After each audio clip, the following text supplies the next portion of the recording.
nasa aking kamay, at mundo'y puno ng panganib.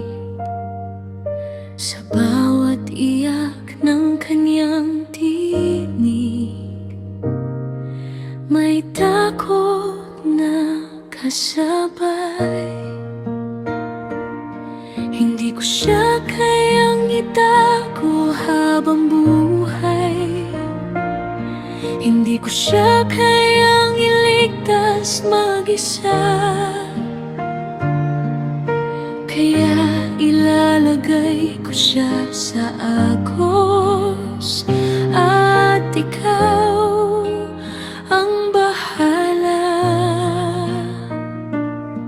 Sa pagitan ng tubig at hangin, inilatag ko ang aking pag-asa.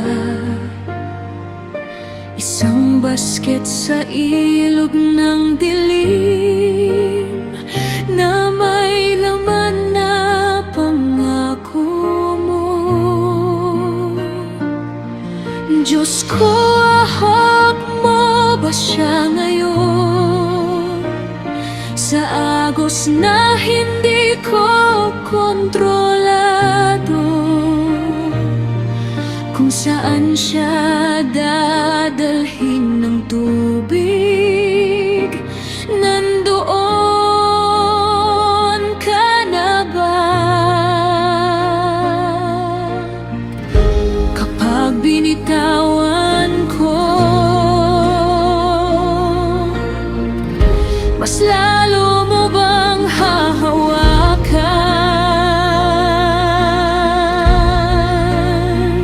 Diyos ko, sa likod ng ilog,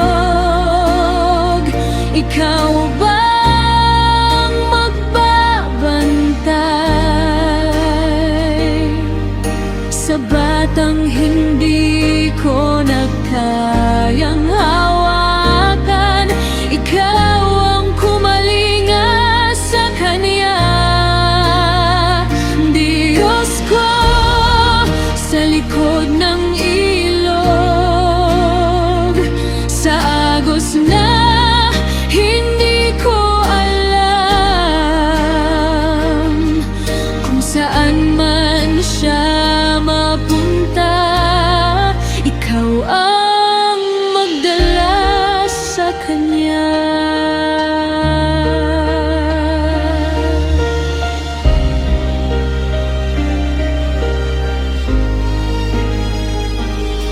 Sa lugar na akala'y delikado,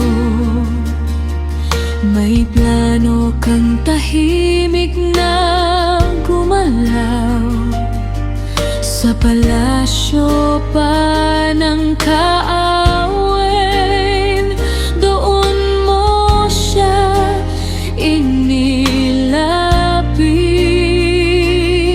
at ang kamay na nag-alaga sa kanya ay ang kamay na muntik nang sumira.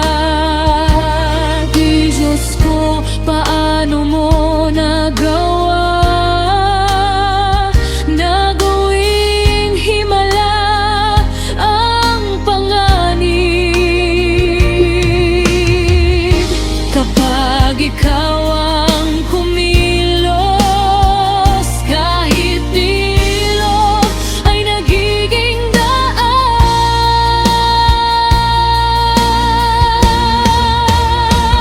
Diyos ko, sa likod ng ilog, ikaw bang magbabantay sa batang hindi ko na kayang hawakan? Ikaw ang kumalinga sa kanya. Kahit hindi ko nakikita, ikaw ay